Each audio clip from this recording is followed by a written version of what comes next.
Good evening, everybody. My name's Kerry Duval. I am the Mental Health Warrior's wife. Tonight, I am joined by the amazing Jason Bishop, who has kindly agreed to be my guinea pig tonight on my first solo outing. So, Jason, to start with, we're going to start with some quick fire questions. Are you a cat or dog person? Dog. Dog. Yeah. Pepsi or cola? Neither, but cola, Coke. Yeah. What's your favourite season? Oh, summer. Okay, Yeah. and the great debate: does pineapple belong on pizza? Oh, why not? Yeah, why not? I know, I love it. Yeah. Chicken and pineapple pizza, plenty of garlic sauce. That's my go-to takeaway. So, we'll start with, tell us, who is Jason? Right now or? Yeah. Okay, so. We're up and live. Okay, so my name is Jason Bishop, as it says on the screen. I am now coaching after a life experience, really, of lots of pain, lots of suffering, lots of laughs, depression, anxiety, lots and lots of alcohol, and eventually the inevitable near-death experience. Fighting in life, passively fighting, stuck, 20 years going nowhere in a successful business, really, which is quite odd. But I think primarily it was coping with life, with alcohol was the major issue, stress, and trying to resolve the issues in my life with alcohol. So tell us more about your childhood. Did you enjoy school? Yeah, I did enjoy school. I had a good childhood. We moved when I was quite young. And although we moved to a very nice place, I loved where we lived, obviously. And I kind of missed the people that we lived around. And it wasn't like I didn't fit in, but I always had this feeling after I'd moved that I didn't fit in. So, I mean, when I went back to visit my grandparents who lived in the same village, a young girl who was a little bit older than me said, you know, what are you doing here? You don't belong here any longer. And I kind of didn't think I belonged with my new friends, really, that had sort of grown up in nursery together. And then I sort of carried that with me right through my life. Yeah. But it's odd because people say, well, you did fit in, you had lots of friends. But I say, well, it's not really about what you think, it's about what I think. And then what you do is, I learned at quite a young age how to control and dominate my environment. See, you don't show these things. You hide it. You put the suit of armor on. You got the facade going. Yeah. And it just goes with you in life, and it just gets worse and worse and worse. It happened again. We changed schools then at 11, obviously, and most of my friends that I'd been with over the last few years then went to a different school as well. Yeah. So it kind of happened again twice before the age of 11. And I speak to people now, and they've experienced changing schools, and it wasn't a very good experience for them. Yeah, I've personally experienced changing schools, as well as obviously transitioning from primary school to secondary school. I found it hard as well. The people that I transitioned from primary into secondary with abandoned me in the first couple of weeks of year 7, so I had to quickly find a new circle of friends. Yeah, I mean, I was involved with different things. I played rugby and I played music. I hid it was a lack of confidence. I mean, I played the double bass when we were 11. I played the violin when I was sort of 9, 10.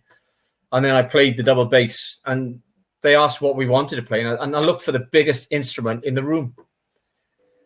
Why not? I knew, well, because I knew I couldn't take it on the school bus. I knew I wouldn't be seen with it. I knew at 11 years of age what I was doing. And it was like, it's not that I didn't want to play music. It was I didn't want to be seen playing music by certain people. And it's this thing about, I've always had it, about this fitting in thing. And it obviously, I've in reflection, I've gone back, and it could only stem from those experiences when I was very young.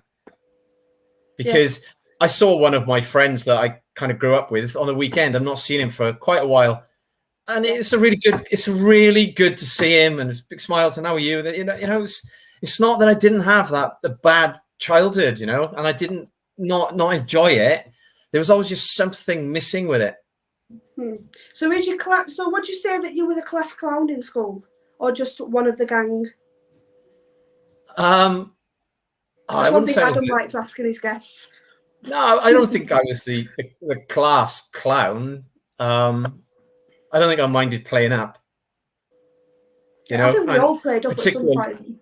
Yeah, but particularly if I didn't respect the teacher, that came on quite young, and certainly by the time I was doing my A levels, if I then, because I was sort of, well, you're an adult, aren't you? Yeah. Right, and then these teachers are trying to teach you and treat you like a child, and I wasn't having any of it. So I mean, I'm not sure if the class clown thing. I did sort of played both sides of it, possibly. Yeah. I sort of knew when to draw a line. Yeah. I think we all know where the line is, and sometimes I'm just going to cross it today because I feel like it. Yeah. And when there's a particular people around you, I mean, I had this one friend, and it was science, and we'd always mess about in science, and I'd get ourselves kicked out. Yeah, I mean, I was asked to leave the room a couple of times. Yeah. But I think I always knew, how far you could really go with it. Yeah. I think a lot of it is that you are that age, and you do certain things, and you do push and try and find the levels and that sort of thing, which is quite normal, I suppose. Yeah, I think that's just a normal part of being a teenager, isn't it? You know where the boundaries are, but you try and push the boundaries, and so you see how far you can go with certain things and do it a lot of experimenting. I think what happened though, I mean, that attitude, particularly, as I say, with certain teachers, with the respect thing, if I didn't have that, and I carried that right the way through my life. I looked at the teachers I respected in a different way to the ones I didn't, and I do more for them than I would for the others. You're not understanding it. It's all about you, really, but you kind of do more because you would do it because you do it for them. Yeah. If you weren't doing it for yourself, yeah. Yeah, I mean, I think we all had those teachers that we liked, and there's obviously the teachers that we didn't like. My maths teacher, couldn't stand him. He always told us that maths was priceless. Because he was called Mr. Price. So obviously we all, as kids, called him Mr. Priceless. And to this day, I still haven't used half the maths he taught us. I quite enjoyed maths. I enjoyed maths, but I got thrown out of set 2, I think it was. I was never in set 1. But I had a maths tutor, and she taught me on a different level, so I completely understood it. Whereas I didn't really understand what the teacher was telling me. And I think the other thing with it would annoy me when favoritism to the fellow pupil, then, if you like, that because they could do it, they give them more attention. Yeah. You think, what's that about? Oh yeah. And that just doesn't work with me at all. So I then do less. Yeah. But it was okay because go on. Sorry. No, just particularly in maths. And this teacher, when my parents went to a parents' evening and said, "Oh, give me a class full of him." And my mum sort of said, "Well, do you know, it's nothing to do with you. It's because he's got a maths tutor." Yeah, but I can connect with that because our son, obviously, I don't like maths personally, but my son is called Lucas. He has autism, and he's a human calculator, and he can pretty much do year 9, year 10 level stuff. But yet at school, they want to keep him on the year 4 stuff because obviously his understanding is down here, where his knowledge is up here. Yeah. And the school are basically trying to fill that gap in, but obviously he's not getting anywhere. He has a maths tutor as well. And the maths tutor's sort of trying to fill it in different ways, teaching him different methods, and the school don't like it. So he's doing a lot better outside of school than he is inside of school. Oh, I mean, I think it doesn't fit the mold, does it? I mean, that's another one that doesn't work for me. One size fits all. It just doesn't work. It doesn't work. School isn't a one size fits all. No, it doesn't. Some things work for some children that other things don't work for them. But some teachers are fantastic. Yes. Yeah. I'm not criticizing. I'm not being that guy, but there's an inflexibility and some of them won't step outside of it. And now I think it's even more difficult for them to step outside of it. But sometimes it's nice when somebody does say, "Oh, well, we'll do it this way." Nobody seemed to do that when I don't think they did when I was in school, really. Yeah. Some teachers are good, some teachers are bad. Unfortunately, every school has a mixture of them. But that's life, isn't it? Really, but yeah. So I was reading something. I was reading your bio, and I read something very interesting that intrigued me. I want to ask you about crashing your mum's car. Oh yeah, yeah. Tell me about that. Well, I mean, I just wrote that. I didn't really know what Adam wanted, so I just threw a lot of things together. Yeah, I mean, I lost my grandfather when I was 14, and the way I've explained it to people previously is I think that was my introduction to Life's Not Fair. I've discussed it after the event. Yeah, I've discussed it like in the last few years, and my expectation was that he'd be in my life forever. Yeah, and he had a brain hemorrhage when he was away on holiday, and my dad and my uncle flew out to get him, took him to the hospital. I went to see him once because he kind of slurred at me, and I didn't enjoy it. And he gave me his last speech. It really wasn't an enjoyable experience. I mean, I dearly loved this man. And then I said, "All right, I'm not going to see him again. I'll see him now after he's had the surgery." And then he unfortunately died. And I say this, it's like somebody ripped my heart out. It was just the most horrific thing that had ever happened to me. So I don't think it was a conscious thing. I just went, I don't care. Yeah. And this, I mean, I can't speak about other people, but it's like young boys do these things. And it was the coldest night of the year. And I said to my friends, partner and other friends and their partners, "Oh, come around my mum and dad's house. They're going out tonight. We'll take the car out." And I crashed it on a bend into a lamppost and wrote it off. What did your mum say about that? Well, they had a phone call, and as they were coming down the motorway, the whole where I'd crashed it, the whole side of the motorway was lit up blue. And apparently, my mum, when she saw me, she just swore at me. I won't say what she said. She wasn't happy. I can imagine. But my father, I mean, we didn't really discuss why I did it. I'm not 100% sure why. It was just something. I don't care. I'll do it. And I walked away from it. I was concerned about my friends. I mean, I could have killed my friends. Yeah. The car bent in half. The girls got out of the back of the 2-door car without me putting the seats forward.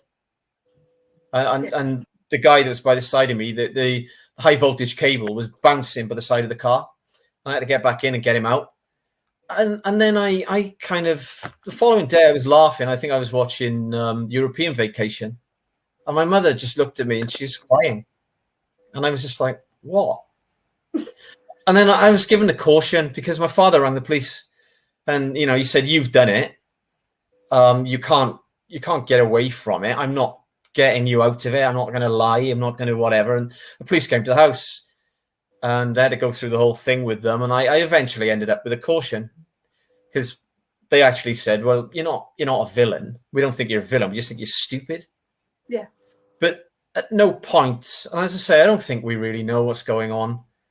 But no one said, "Well, what? Why did you do that?" I think we didn't ever investigate why I would have done something so stupid. Yeah. But I left the scene. I left the scene of the accident. I returned to the scene of the accident. They kind of, when they came to the house, they knew it was me. They said, "It's the coldest night of the year. Was that you in the t-shirt?" But it was just another ridiculous experience. I mean, people have since have said, "Oh, you were drinking, and we know why you got." I wasn't drinking at all. I mean, I just did something foolish. Yeah. but yeah, I mean, I wrote my mother's car off at 16, and I didn't really overly care about it. I knew it was the prelude to lots of things, you know. Yeah. So what actually led to you starting drinking? Because obviously that's the main cause of a lot of your problems. Well, I think, you know, it's isn't it something that, well, we all did anyway, and we all used to go down onto the seafront and all drink on the seafront, drinking parties as we do, and quite quickly, I think I understood that it allowed me to feel the way I wanted to feel. Yeah. Because I was angry at life. I was angry about a lot of things, and I just felt differently when I could drink and I could do things. I'd be a person that I probably wanted to be, and then of course you learn quite young. You can always say, "Oh well, I was drunk."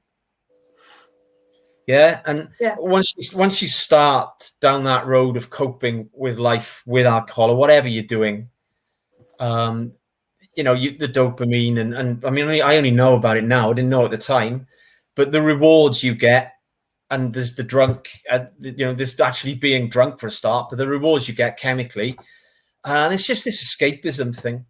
And I mean, I don't know when it became a real issue.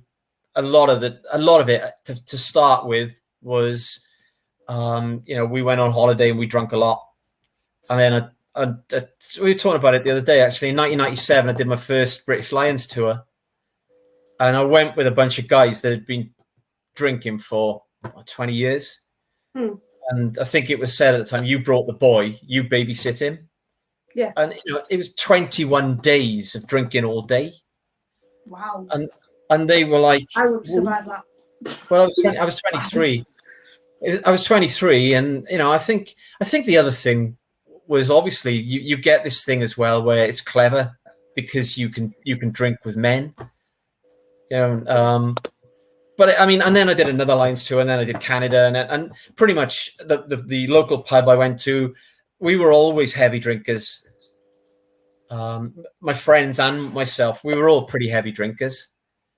Yeah. But you know, I said to another friend of mine the other day, yeah, but you didn't want to do it, you know, the following day, did you? And we used to go to parties. Obviously, like now, it's a sort of a regular thing where they do pre-drinks.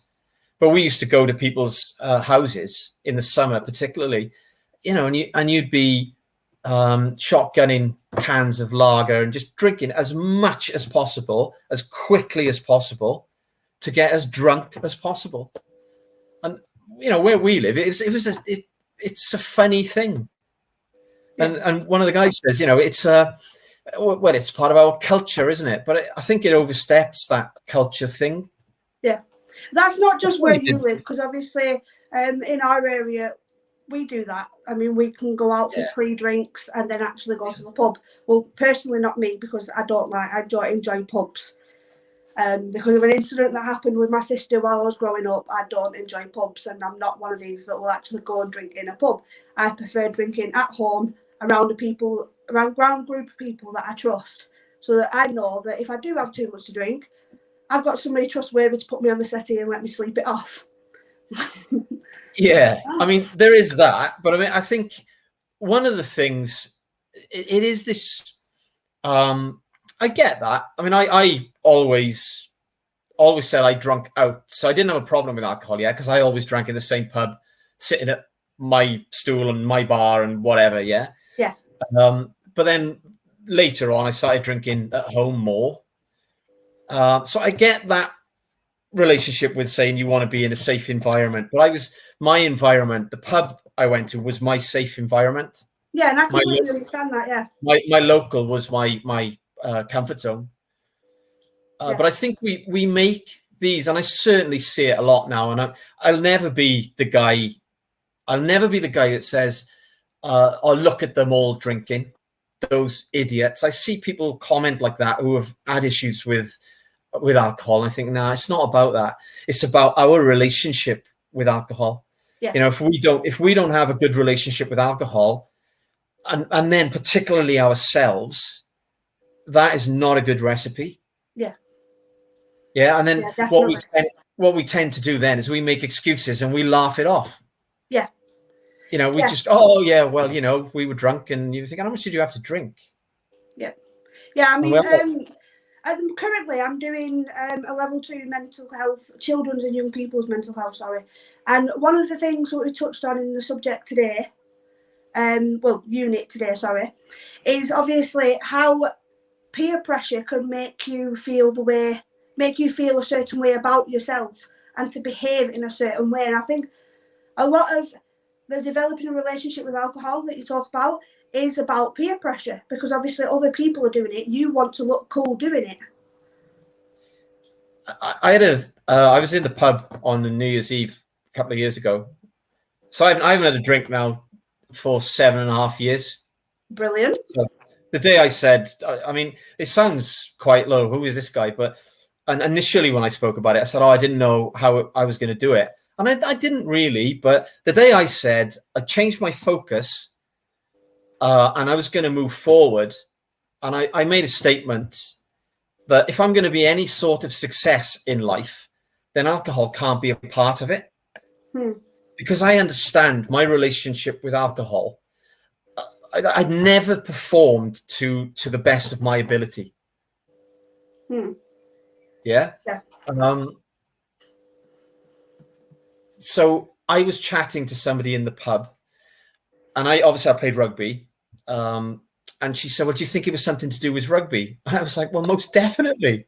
So your point is, in rugby clubs, in football clubs, in whatever club, whatever sort of environment you're in, and if people are saying, oh, well, we love this guy because he'll just drink until he drops. And I've experienced it when the older guys would love it. And we'd all there, and don't get me wrong, we're all having great fun. But then they'd leave you sitting on a bench or on a wall on a Saturday night and say, oh, yeah, see you next week, mate. Because that was fantastic, just seeing you absolutely drown yourself. Yeah. And it goes along, I think, with this fitting in thing. So if people aren't actually putting pressure on you, you're putting pressure on yourself, because you think, well, if I don't do this, I'm not going to fit in. Yeah. You feel like you're going to be the odd one out because you're not drinking. Yeah, but I mean, I'm not making excuses, because I've already said I enjoyed the way it allowed me to feel. I enjoyed drinking. Yeah. And I think we all enjoy a drink. I think we all enjoy a drink at some point, but obviously we know our limits. Yeah. I don't think. Yeah, limits wasn't really a word that we used a lot. Certainly, I didn't. Yeah, I think that's more to do with my generation, you know, because obviously, possibly, but our relationship, and mine potentially, was obviously worse because my friends, obviously, they progressed, if you like, in life, and my friends just got a bit younger, and I changed friends who still had my interests, and we just drank and drank. Yeah. Taking the conversation away from drinking, tell me more about this business that didn't go over very well. Well, there's nothing wrong with the business. In fact, I was talking to somebody else today about it. When the business was forward-facing, customer-facing, it was a good business, and it was a profitable business. It's successful business, well thought of business. But internally, my business partners at quite a young age. I mean, I'll say I believe I was lied to, and that doesn't fit with me either. If somebody lies to me, then, I mean, if somebody can remember a meeting and they can remember everything about their side of the meeting, but when it comes to what you agreed, they say, I don't remember that. Yeah. And it was about money, right? So when it came to money and pay and wages and being equal in a business that you owned an equal share, right?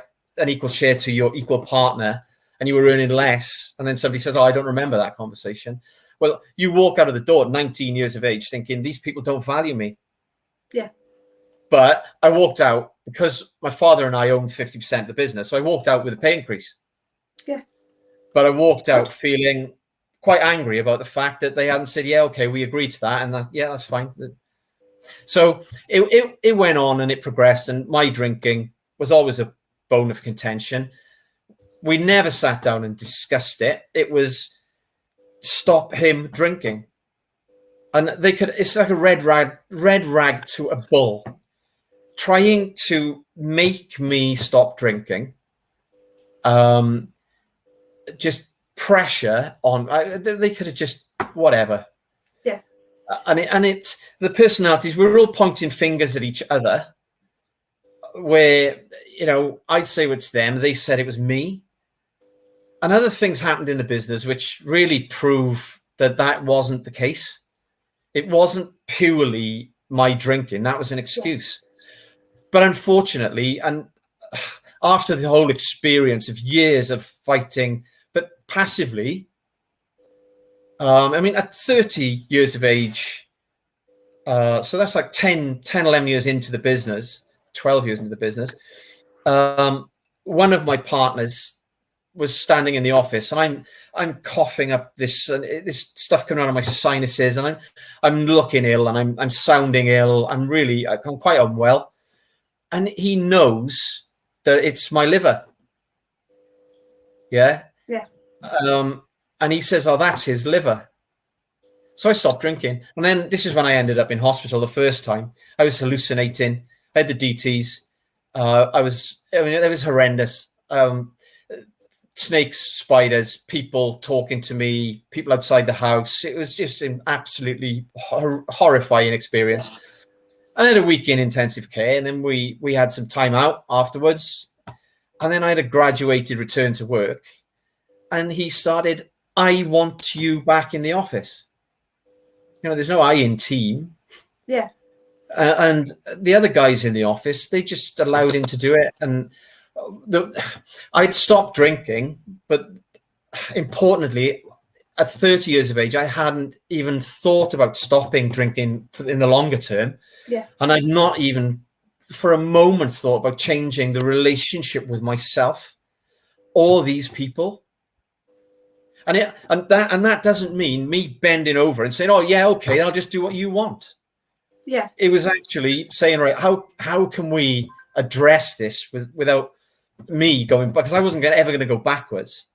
And then it just went on, and it got worse and worse. Then I turned yellow. I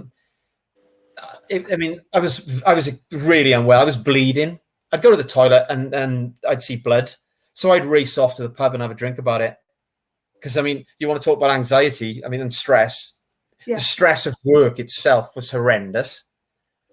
And obviously, when we're stressed, our brain lacks coherence, yeah? Mm-hmm. And I talked to my mum about this. And so then we lack coherence. We can't make sort of simple decisions in the end. But I'm not giving up. I'm not giving up on work. Because then I've lost, yeah? Yeah. If I stop going to work in the long term, I've lost. So I can't do that. So I'm passively fighting these people. I'm told not to approach the subject with this guy because you know what he's like. That's what I was told.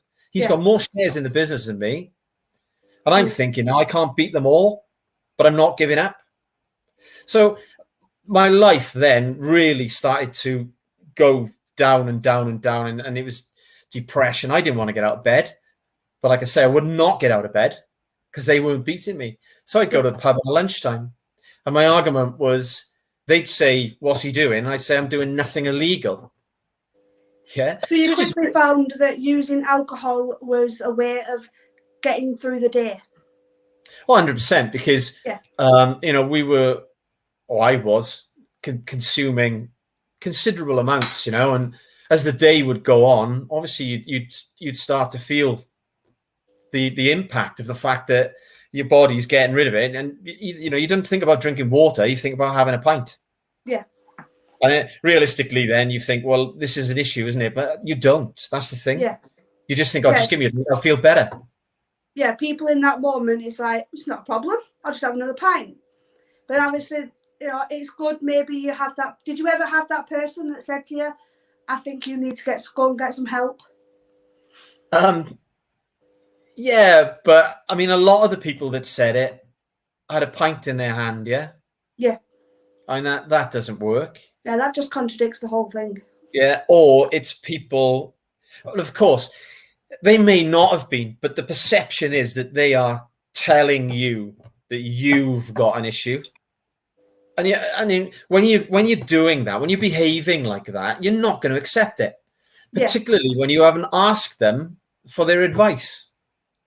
So, they can say it until they're blue in the face. You're just going to look at them and say, I haven't got a problem, I'm going for a drink. Yeah. And then the vicious circle turns into a spiral. So you don't know whether you're coming or going. You can't think properly anyway, because you're so stressed, anxious, the insomnia. You're not eating, because I wasn't eating. So I wasn't putting any nutrition into me. I wasn't hydrating. Just alcohol all the time. Just alcohol and things like jelly tots and dairy milk and sugary, just running myself on sugar. Nothing wrong with chocolate. It's good if you try and put something else in, though. Yeah. So, I mean, it was just the spiral. Life became more and more difficult to hold together. But you still got people in the environment that, I mean, this sounds, again, I'm not complaining. It is what it is, right? They didn't care about me as business partners. They just wanted me to do what they wanted me to do. Yeah. And a friend of mine, and I thought at the time it's a bit harsh, but one of them, when I was in hospital at 30, came to see me. The other one didn't, which I wasn't surprised at. But then a friend of mine, he said, well, he probably wished you never go back to work or that you died, mate. Because there was an imbalance in the business. My father and I owned 50% and they owned 50%. And there was this, it was like there was a fear that my father and I would have control, which is an impossibility.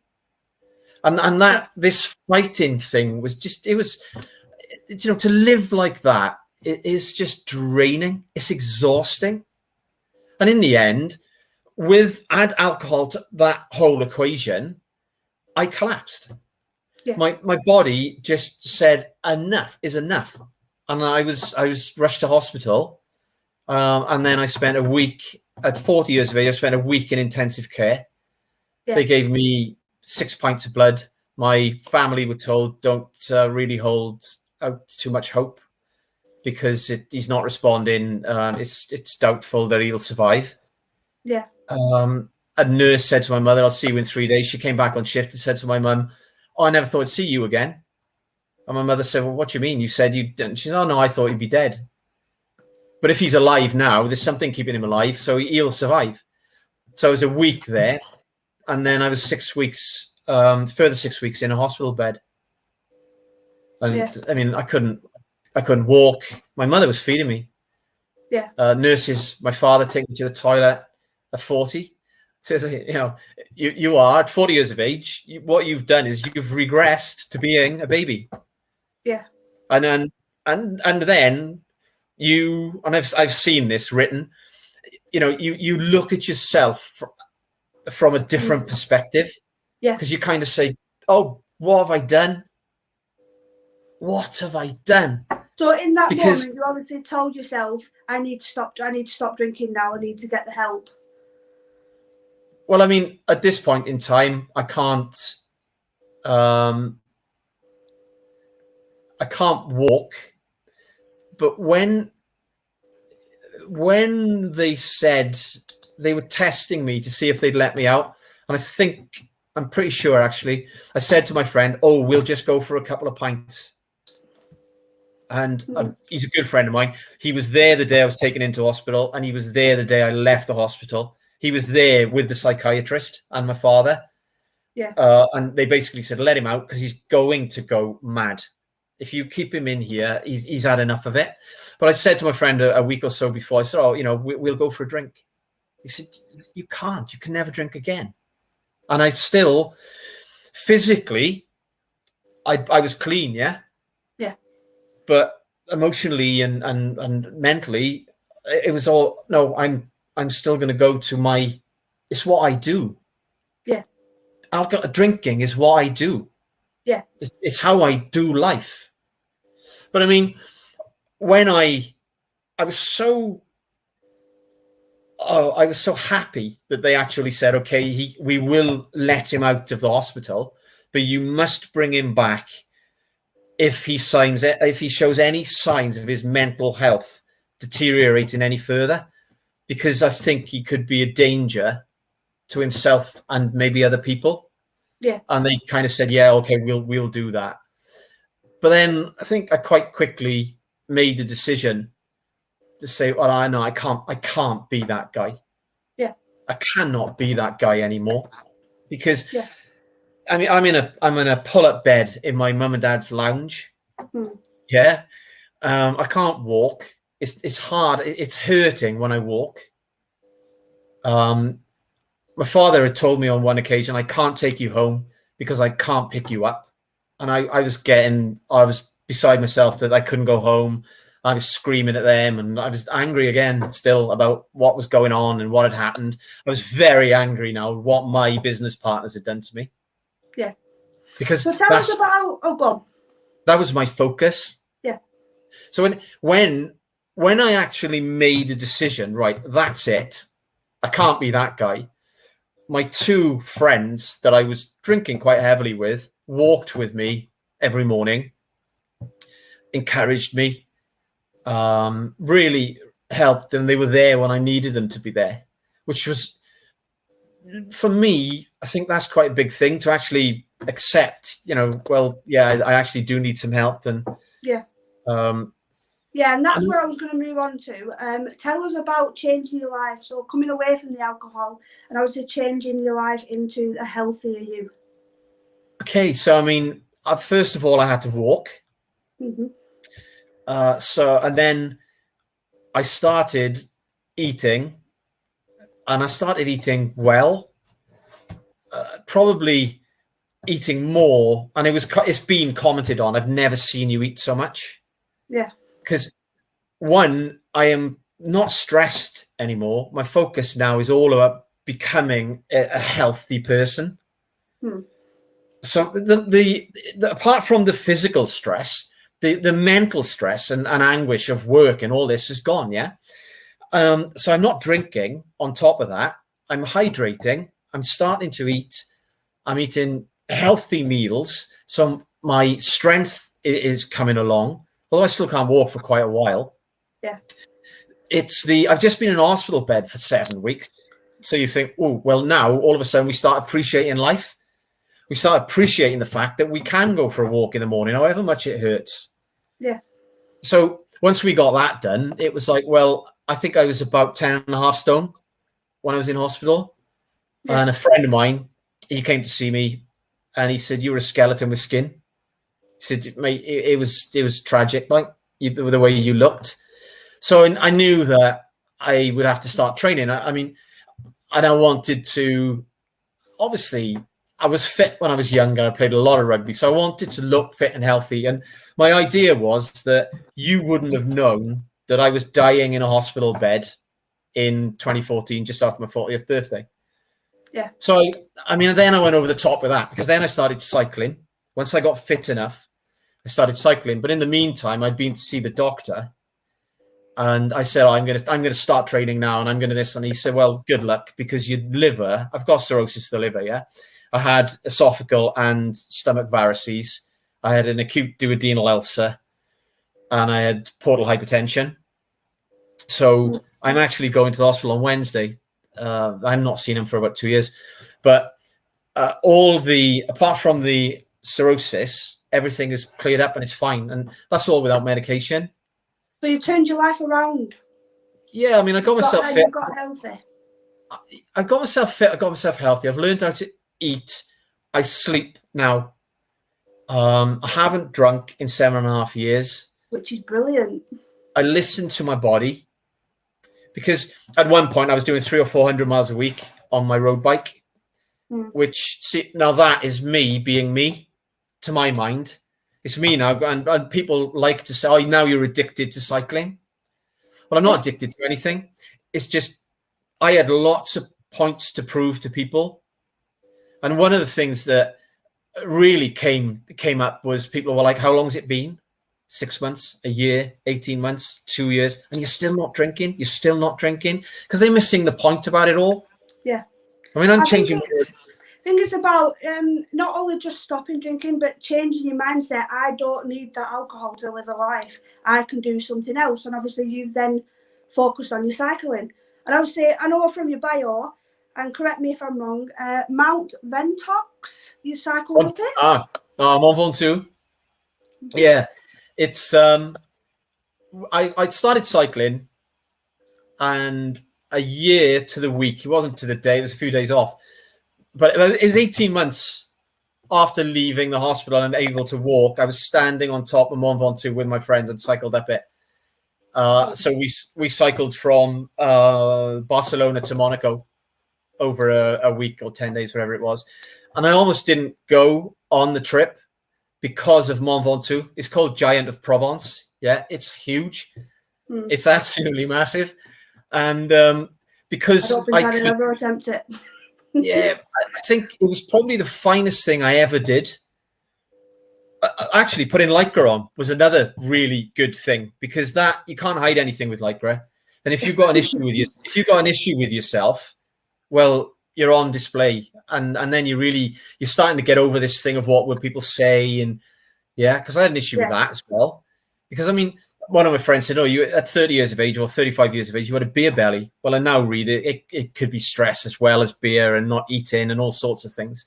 But it wasn't actually getting to the top of Mont Ventoux. It was getting over the line at the start of it. Because my fear of being seen to fail was bigger than I was like, I'm not going on the trip. I can't be seen to fail. And that's ridiculous if you think about it, because 18 months previously, I was dying in a hospital bed. Yeah. But that's that. Yeah, that's what's exactly. Going on. In those 18 months, as you just said, you went from dying in a hospital bed to cycling up a large mountain. But I think what I'd done, and when I was out cycling, obviously I see so many people now. Oh, if I've got an issue, I go to the gym, I lift weights, or I go cycling, I go running, and they're using it as a distraction. Yeah. Well, I didn't use cycling as a distraction.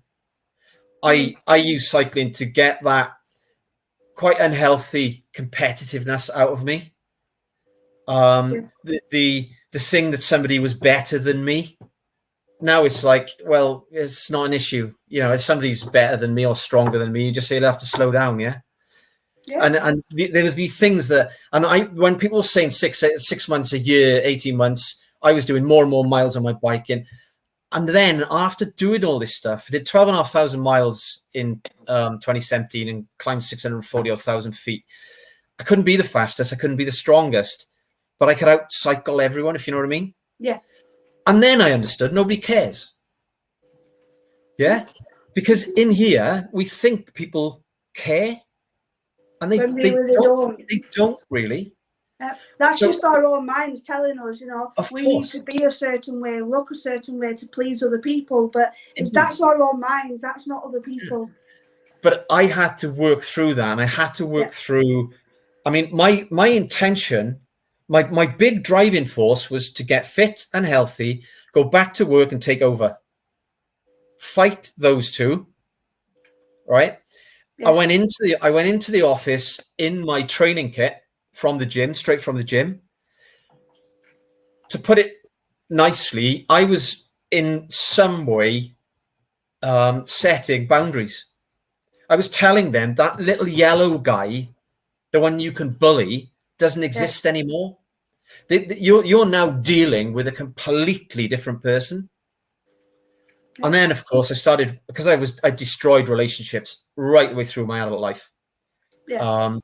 And eventually, my father and I, it's not as much fun as people think working with somebody that you're related to. And I was talking to somebody about this the other day. It can be quite horrendous, because you'll speak to each other like you won't speak to somebody else, and you'll vent with each other when you really want to vent with somebody else. Yeah. But I mean, my father and myself, we do lots together now. We spend time together now. We went to Rome together for a long weekend, just to be with each other, because we hadn't really done much like that since I was in my teens when we used to go to the rugby. right? So as I'm still working out what I'm going to do with these people, I'm working out what happened with my grandfather, and I'm working out what happened in my life, and I've gone back to when I was 3 years of age, and I'm rebuilding the relationship with my parents, and then I'm thinking, why do I want to go back to work and fight these guys?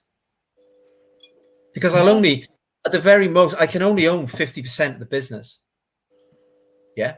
So I won't have that 1% anyway. And a friend of mine who sold more than, he lost control basically of his business. He said, I made a huge mistake. Never, ever sell more than 49% of your business.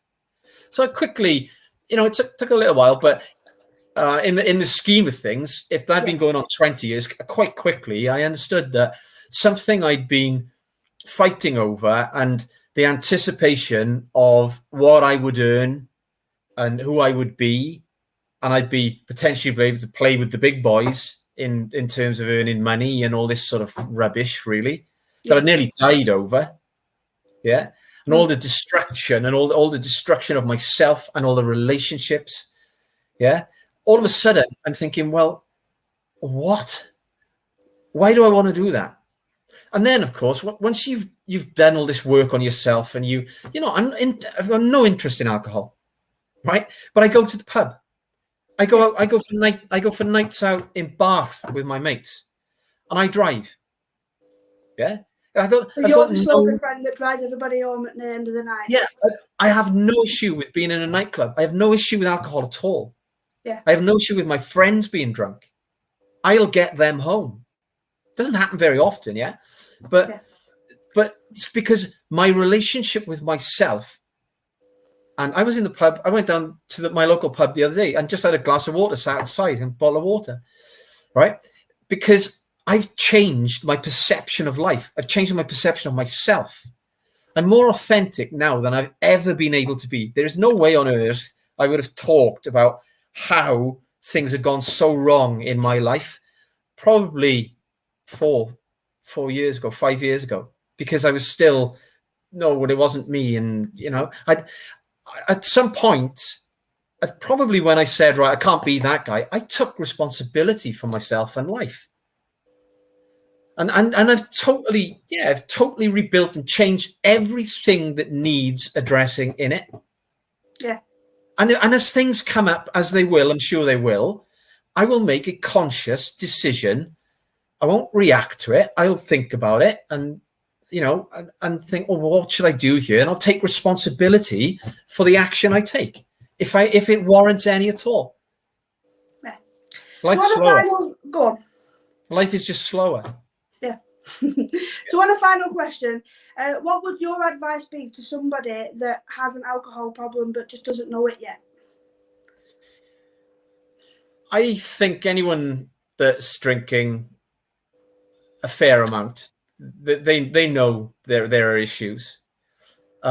Certainly don't stop. Do not stop drinking abruptly. It is absolutely horrific.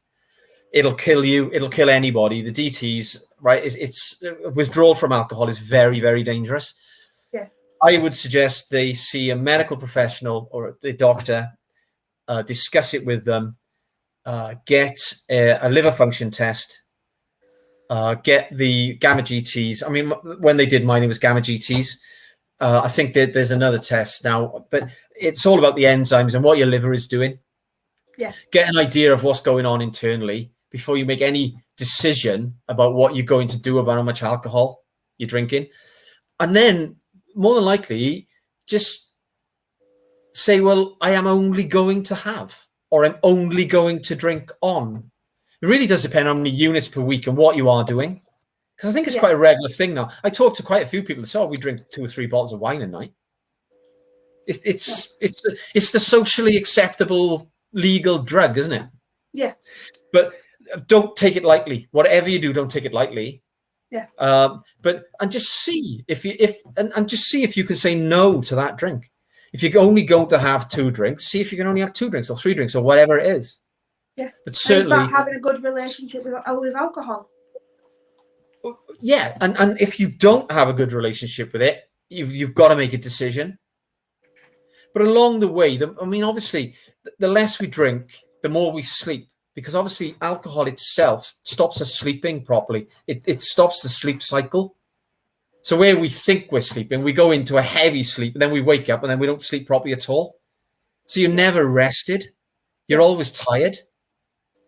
Yeah. But yeah, and then if you can cut back and you're happy and you can only do it on the weekend, and that's fantastic, isn't it?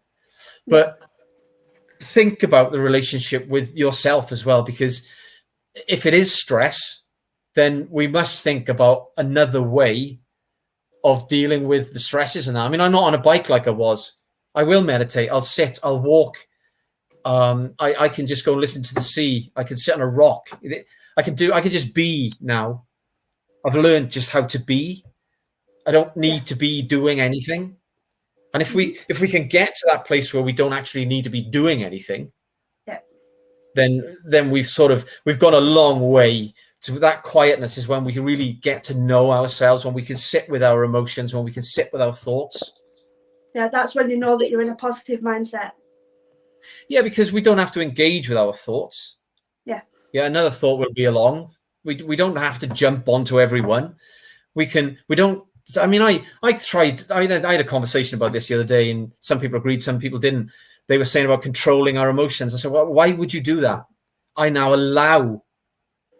Yeah, if I feel something, I allow it. And I think about it. I think about how I feel, and I think about my thoughts, and I think, well, what do I want to do about it? Not suppress it like I did for 25 years, because it's not a good thing. Yeah. And on that note, thank you for being an amazing guest. Thank you very much for having me on. Yeah. And we will end this podcast. Before I go, myself and Adam, the Mental Health Warrior, have a podcast on Wednesday morning at 11 o'clock with the amazing Ben Chai. So see you Wednesday. Thank you again, Jason. Thank you. See you later. Bye. Bye.